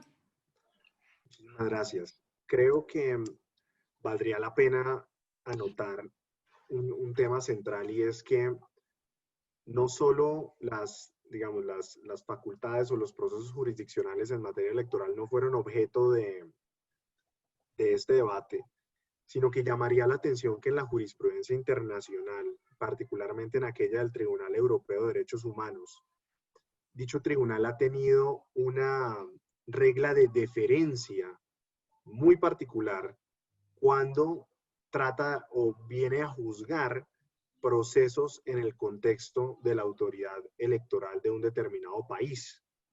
¿Por qué? Porque hace esa distinción de lo que puede hacer una jurisdicción electoral de una autoridad administrativa. E incluso esa misma deferencia también aplica en el contexto de los juicios de naturaleza política. El Tribunal Europeo de Derechos Humanos ha manifestado y ha dicho, en cierta medida, la democracia debe tener los medios para preservarse y cuidarse a sí misma. Y tanto el juicio político como la naturaleza de la jurisdicción electoral han sido consideradas como compatibles en el contexto del derecho internacional de los derechos humanos, si bien pueden no haberse ajustado plenamente a disposiciones expresas y taxativas de los textos que señalan que se deben agotar una serie o una naturaleza de procesos judiciales y demás. Este tema, creo, fue tangencialmente tocado por el juez Diego García Sayán en el salvamento o en la aclaración de voto en el caso de Leopoldo López, que es de alguna forma el precedente que sirvió para que Gustavo Petro presentara su caso. Y en ese caso el juez García Sayán fue muy enfático en dos aspectos. El primero en decir, mire, cuando hablamos de juez penal, no pensemos, no estamos pidiendo estas garantías procesales penales expresas, estamos pidiendo un derecho que salvaguarde el debido proceso, que salvaguarde, llamémoslo así, la preservación de las pruebas, que haya una categoría clara de quién es quien produce la prueba y quién no, y cómo surge el derecho de contradicción. Y adicionalmente los estándares que se pueden manejar. Y creo que ahí hay unas bases para que precisamente se pueda dar esa reforma legal, ya sea por ley estatutaria y demás, pero creo que ahí hay unos elementos que podrían servir para dar una precisión sobre el futuro de estas facultades. No creo que este sea un caso o una sentencia en donde se esté de alguna forma perjudicando o buscando afectar este tipo de procesos electorales judiciales. Tampoco creo que el juicio político per se esté viendo expresamente enmarcado dentro del ámbito de decisión que produjo la Corte Interamericana, pero sí lo que tenemos que tener presente es que el derecho internacional de los derechos humanos tiene algo que decir con respecto a eso. Y por eso es importante de nuevo buscar esa armonía y esa concertación. Quisiera, para terminar, tocar un punto que el doctor Aljure mencionó y que creo que vale la pena enfatizar en este contexto. Esta es una sentencia llamativa porque en cierta medida la Corte se apartó, o no se apartó, pero la Corte fue más allá de un análisis de las posiciones o de los intereses interpartes de Gustavo Petro y del Estado colombiano, y ante el planteamiento del caso que hicieron los abogados del senador Petro y la comisión, lo que se buscó no fue solo mirar la aplicación de unas normas específicas al caso del senador, sino también decir que como esas normas seguían vigentes en el contexto colombiano, y de hecho el Consejo de Estado había realizado un exhorto al Congreso y al gobierno para que se adecuaran esas normas, el hecho de que se hubiera planteado que la existencia de esas normas llevaba un riesgo de violación de la convención, eso de alguna forma también ocasionó que la Corte se sintiera con mayor libertad de hacer un análisis objetivo con respecto a la aplicación de esas normas frente a la convención, y definitivamente ese fue un elemento que creo que cambia sustancialmente el marco de decisión de la sentencia, particularmente porque la Corte Interamericana sí había sido cuidadosa cuando miraba este tipo de casos de artículo 23 y demás. Por ejemplo, en el caso Castañeda-Gutman, había sido muy clara en señalar, digamos, que se iba a enmarcar en los presupuestos del caso y que no iba a hacer un análisis objetivo. Acá sí creo que lo hizo. Claro, habilidad también de los abogados y mérito de los abogados que plantearon el caso, pero es muy interesante ver ese análisis objetivo y cómo juega en todo este panorama de la decisión. Eso sería. Doctor Rincón, muchísimas gracias. Vamos entonces con la quinta pregunta, y es, ¿ustedes qué opinan si Las limitaciones de la Convención a los derechos políticos aplican también respecto de la suspensión de los servidores públicos de elección popular o solo aplica frente a la destitución. Comencemos con el doctor Aljuri. Sí, yo estuve viendo cuidadosamente el punto y para empezar de lo fácil a lo difícil, encontré que el artículo 23.2 utiliza el verbo reglamentar y no restringir. Es decir, el 23 no dice se podrá restringir con estos criterios, sino utilizó como reglamentar. Entonces, no sé si eso dé lugar a que quepa, digamos, dentro de la licitud de la convención, una medida temporal de suspensión. Soy consciente que estaría en el borde, en el límite, pero yo pienso que un exceso de rigor, pues en esa interpretación puede ser contraproducente en la lucha bien contra la corrupción, pero con todas esas causales que son igualmente graves y que no necesariamente son corrupción. De todas maneras, como es obvio, una persona respondería, pues para ir sobre seguro, no suspenda, pero yo pienso que está está en la cornisa, mejor dicho, está en el límite, y si no es un tiempo muy largo, pienso que podría ser compatible con el 23 numeral 2. No conozco antecedente al respecto que haya visto sobre la licitud o no de la convención en materia de suspensión con el rasero, pues, bueno, de la propia suspensión. Eso pensaría. Muchas gracias, doctor Aljure. Doctor Rincón, ¿usted qué opina de la suspensión? Creo que si uno se apegara a una lectura muy literal, el hecho de que no se menciona la suspensión podría dar lugar a pensar que la Procuraduría conserva esa facultad o podría conservar esa facultad. Sin embargo, volviendo un poco a la finalidad y al bien jurídico que busca proteger el 23.2, veo bastante complejo argumentar que se pueda preservar esa facultad que está restringiendo el ejercicio de un derecho político y que llevado al extremo podría tener unos impactos materiales y sustanciales sobre los derechos políticos del elegido y de los electores. Entonces, creo que ahí va a haber una discusión importante y llamaría la atención que en la directiva que emitió la Procuraduría General de la Nación, creo que el día de ayer, ellos expresamente, el procurador menciona que esa facultad se mantiene de alguna forma incólume y que va a buscar que cualquier reforma sea preservada esa facultad de poder suspender. Al margen de si es suspensión o no, creo que el debate se va a dar ahí.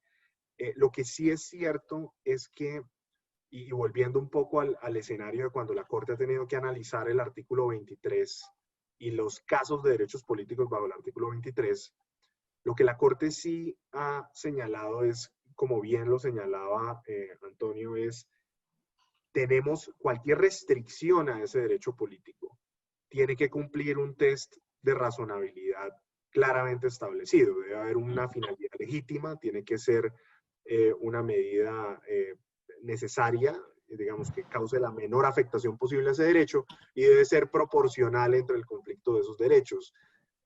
La pregunta es, ¿puede una suspensión cumplir, por ejemplo, ese criterio de proporcionalidad y ese test de proporcionalidad que se ha establecido? Y ahí la Corte o los casos que ha manejado la Corte no nos dicen mucho porque la Corte siempre ha analizado ese test de proporcionalidad cuando va a hablar sobre los requisitos habilitantes para concurrir a hacer política.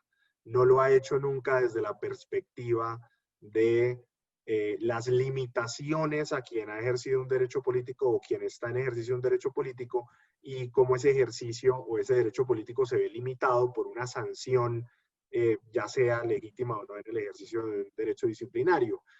Alguien me comentaba que extrañaba de la sentencia algún tipo de razonabilidad o de proporcionalidad entre cómo mirar ese derecho, esos derechos políticos versus otros derechos que también están salvaguardados en la Convención, o dónde están los límites de esos derechos, y sobre todo dónde están los límites con otras normas de derecho internacional y cómo se podrían armonizar, por ejemplo, las convenciones en materia de lucha contra la corrupción, por así decirlo. Pero la realidad es que la convención en este caso va a prevalecer.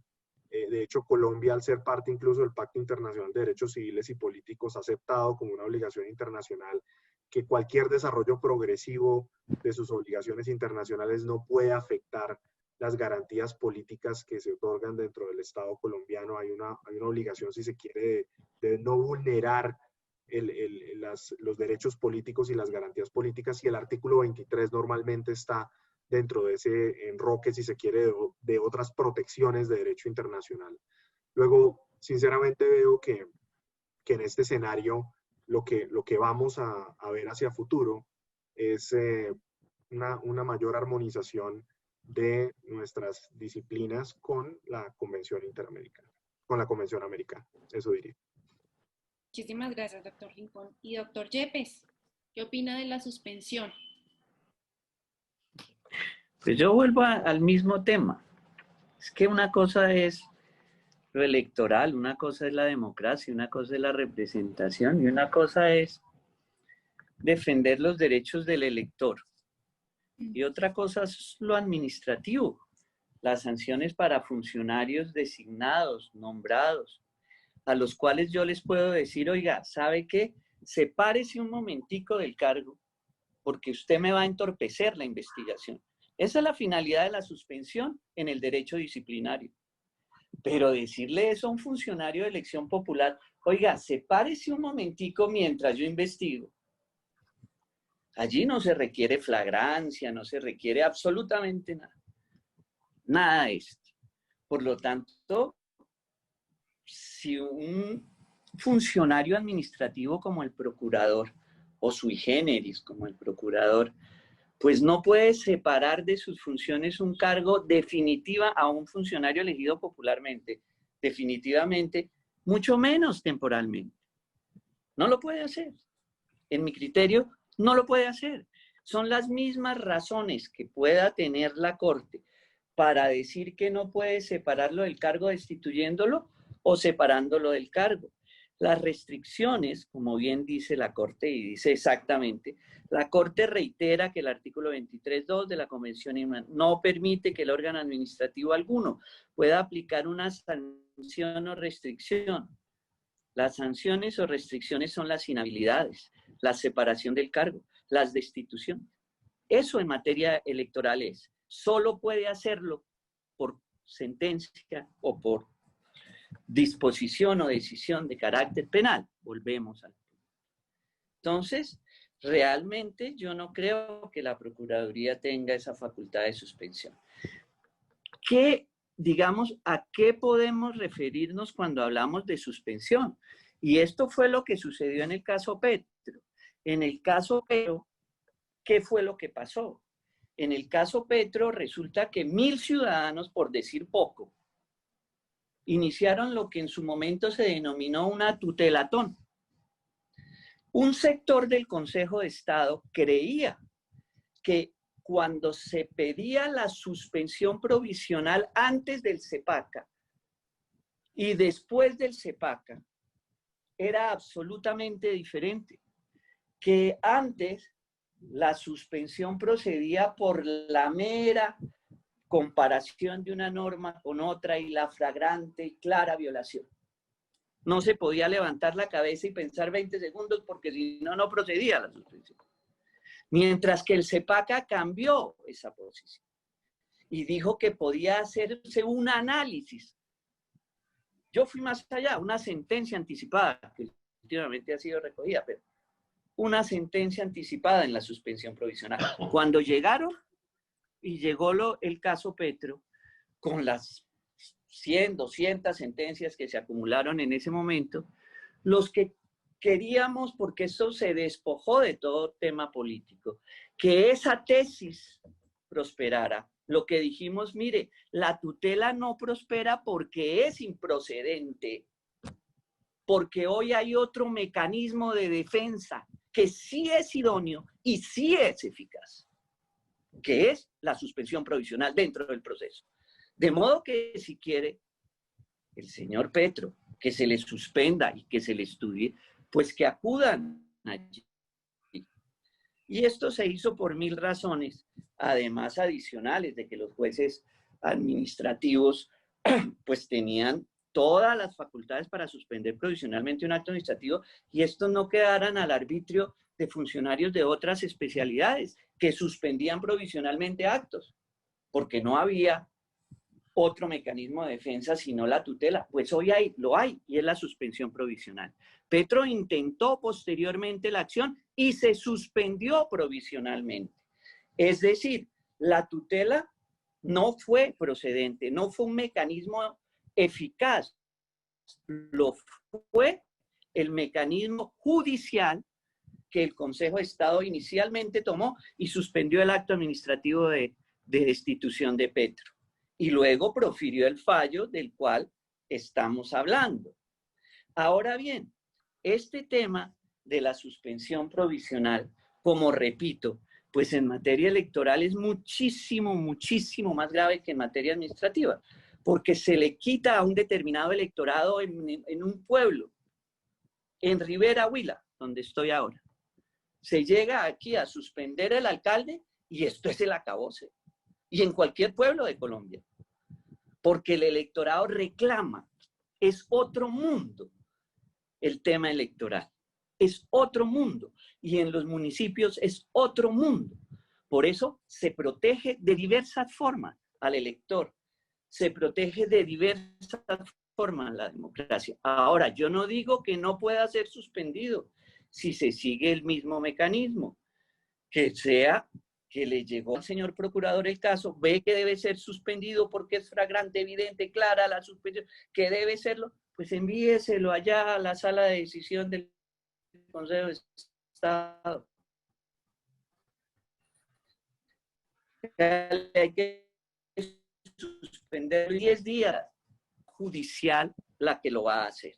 De modo que, para responderte a la pregunta, pues yo creo que no, digamos que no se puede suspender a un funcionario por un funcionario administrativo, como no se puede destituir, entre otras cosas, como lo decía ahora el doctor Rincón. ¿Por qué fue la Corte Interamericana más allá de lo que proponían las partes? Pues porque ahí siempre va a haber una parte, si se quiere, que es la que se tiene que proteger, que es el electorado. Siempre la que se tiene que proteger allí, independientemente de quiénes sean los actores en ese proceso, independientemente de que sus alegatos tiendan a defender a Petro o tiendan a defender a la persona como tal destituida, trayendo a colación su actividad, su activismo, su vida, etcétera, etcétera. En últimas, aquí es lo abstracto. Es proteger al elector de que carezca de la representación para la cual ese funcionario que lo separa un funcionario administrativo fue elegido. Para no hablar de las consecuencias posteriores. ¿Cuáles son las consecuencias posteriores? Pues que en un régimen autoritario, en un régimen presidencialista como el nuestro, en donde un presidente pueda tener procurador, contralor, defensor, perdónenme, no estoy hablando de circunstancias particulares, pues va a poner en vilo a la democracia suspendiendo funcionarios o destituyendo funcionarios. Ese es mi modesto criterio. Doctor Yepes, muchas gracias. Y bueno, ya para concluir, la última pregunta es, de manera concreta, ¿qué cambios introducirían a ustedes, si los consideran, en el ordenamiento jurídico interno para adaptarlo al estándar internacional? Comenzamos con el doctor Rincón. No, esa es una pregunta muy fácil, desde luego, pero creo que para tratar de responder eso, vamos a tener que tener toda una serie de debates muy importantes y, digamos, el doctor Yepes planteó unas propuestas. He oído de otras personas, por ejemplo, el término de crear una verdadera jurisdicción convencional que pudiera adaptarse a este tipo de tesis. Yo creo que más que plantear en este momento unas fórmulas específicas, me quedaría con lo siguiente. Creo que tenemos que entender el alcance y el impacto de lo que fue esta sentencia y que no debemos tratar de darle ahora unos efectos restrictivos para pensar que la Procuraduría entonces tiene que sí o sí conservar ciertas facultades y que la Contraloría tiene que sí o sí igual mantener los efectos, pero y tratar de crear distinciones entre líneas que puedan el día de mañana dificultar y seguir dificultando este proceso. Creo que de nuevo es una oportunidad para replantear la forma como este derecho disciplinario o por lo menos como estas sanciones se aplican en el contexto del derecho disciplinario en Colombia y particularmente para hacerlas aplicables a la convención, pero también llamaría la atención sobre la oportunidad que se tiene de, uno, revisar qué otros instrumentos internacionales se pueden estar comprometiendo por las actuaciones de los órganos de control. Quiero insistir no solo en el tema de la convención, sino también en los tratados internacionales de inversión. Ahí está surgiendo un foco de responsabilidad internacional importante y tal vez podamos buscar fórmulas para matizar o mitigar estos riesgos, y creo que vale la pena dar esa discusión. Y cerraría con un tema central, y es que el derecho internacional, en ese diálogo constante para aceptar la tesis que se ha propuesto en este foro, en ese diálogo constante entre el derecho internacional y el derecho nacional, la realidad es que las cortes internacionales van a aplicar estándares de revisión cada vez más estrictos frente a las actuaciones de cortes domésticas cuando existan violaciones de derechos protegidos en estos tratados y en estas convenciones. Los derechos políticos, por vía de los derechos políticos, las cortes hacen el test más estricto, y eso fue lo que nos pasó en este caso. Entonces, pensar en que vamos a construir criterios de razonabilidad y distinciones menores y que por esa vía vamos a adaptar el ordenamiento jurídico, no creo que sea suficiente. Tampoco se trata de una reforma constitucional expresamente, la Corte no nos está diciendo eso, pero sí sin duda lo que viene es un proceso de pensar con mayor detenimiento, con mayor sí, llamémoslo así, con una mayor relevancia del derecho internacional en este proceso, no solo pensarlo desde la óptica del derecho doméstico. Y creo que esa sería una invitación que creo que es fundamental y creo que es un proceso en el que múltiples especialistas del derecho pueden colaborar. Quisiera pues cerrar con esto y darles las gracias a todos por este foro. Fue una gran oportunidad.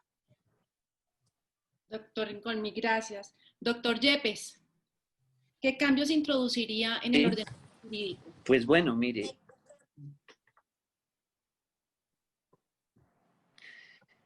Yo estoy de acuerdo con el doctor Rincón. Digamos, hay que mirar y armonizar internacionalmente. ¿Qué pasa internacionalmente? Internacionalmente, la mayoría de los países tienen órganos electorales autónomos de control, administrativos y judiciales. En Colombia no. Colombia, lo electoral ha sido un grave problema. Tenemos un código electoral que hasta ahora vamos a cambiar, pero si me pregunta, pues yo lo que diría es crear unos órganos autónomos. Ahora bien, entiendo las dificultades de decir, hay una corte electoral en donde se va a encargar de esos temas de democracia, de representación, a estándares internacionales, etcétera, etcétera, etcétera. Que eso es lo que se debe hacer. Eso fue lo que propuso la misión electoral especial. Pero también se puede hacer intermedio, 50 años, que es el Consejo de Estado, que tiene una sección quinta eficaz, eficiente, demostrar de la rama judicial del país y el mismo Consejo de Estado o en sus salas de decisión, pues sean quienes a través de una reforma constitucional y legal asuman ese tipo de responsabilidad, cambiando seguramente las formas de elección de esa sección, que sean del mismo Consejo de Estado. Bueno, habrá muchas fórmulas, pero sí se debe aprovechar para que ese tema electoral, ese tema de la protección de la democracia, ese tema de la protección de los electores, ese tema de que la representación sea efectiva, sea realmente garantizada. Miren ustedes que Venezuela fue sutilmente quien empezó en esto. Ahí está el fallo, el primer fallo que aquí mencionan de la Corte Interamericana, evidenciando cómo una Contraloría empezó a someter a la oposición de un gobierno. Y luego a través de procesos disciplinarios. Y luego a través de la Fiscalía. Y luego a través del nombramiento de los mismos jueces. Y luego del mismo órgano electoral. Y eso lo hicieron en 10 años. Por eso la importancia de este fallo. Porque es muy importante que el país tenga conciencia de que para nosotros, para nuestra democracia, es muy importante tomar las medidas adecuadas para que los funcionarios de elección popular no puedan ser separados ni destituidos de sus cargos, sino por unos jueces autónomos e independientes. Eso es lo más importante. Y no presumir per se la corrupción de unos funcionarios. Al contrario, hay que presumir la buena fe de los funcionarios. Y solo un juez de esos funcionarios podría en un momento dado separarlos del cargo o suspenderlos. Esa es mi posición y yo les quiero agradecer a todos los compañeros panelistas, pedirles disculpas por mi vehemencia. Yo suelo mucho emocionarme con todos estos temas. Y bueno, aquí queda el inicio del debate y agradezco mucho a quienes participaron dentro de este foro y especialmente a Ángela y al CEDEP. Muchas gracias. Doctor Yepes, muchas gracias. Y doctor Aljure, para finalizar, ¿qué cambios introduciría al ordenamiento jurídico usted? Sí, la primera respuesta concreta es que sí hay que hacer cambios porque lo ordenó la sentencia.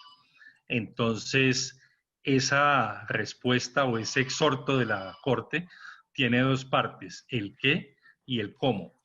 Entonces, uno diría, digamos, pensando en lo simple y en lo directo, que ninguna norma de Colombia puede permitir que un funcionario que no sea un juez, no vamos a decir penal, pero por lo menos un juez, tome la decisión de destituir o desvincular a una persona elegida popularmente. Creo que eso tiene una modificación en la Contraloría, indirectamente en la facultad de la Superintendencia de Industria y Comercio, en la Procuraduría, en fin, son los que toca casi que expresamente, aunque no lo dice al final, en el llamamiento de la Corte.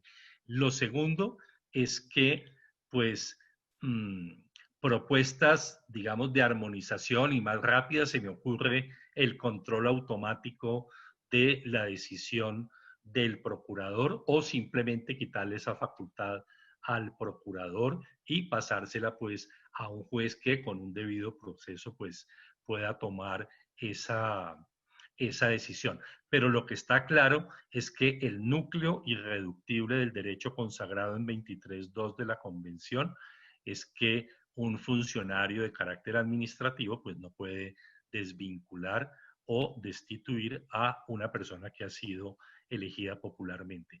Entonces yo sí creo que toca hacer, y puede ir uno de lo fácil a lo difícil, puede hacer un control automático de la Procuraduría o quitarle esa facultad y allanar todas esas puntas que tienen las normas fiscales y de otros organismos administrativos de control que indirectamente conduzcan a el no ejercicio de un cargo de una persona que ha sido elegido popularmente. Eso es. Doctor Aljure, muchísimas gracias. Damos entonces así, terminamos mejor así este webinar de mitos y realidades. Ha sido de verdad un placer escucharlos. Creo que se han desvirtuado muchísimos mitos. Hemos podido ver diferentes puntos de vista y pues no me queda sino agradecerles a los panelistas y a los participantes por este espacio tan enriquecedor. Y terminamos entonces así nuestro webinar. Muchísimas gracias, Ángela.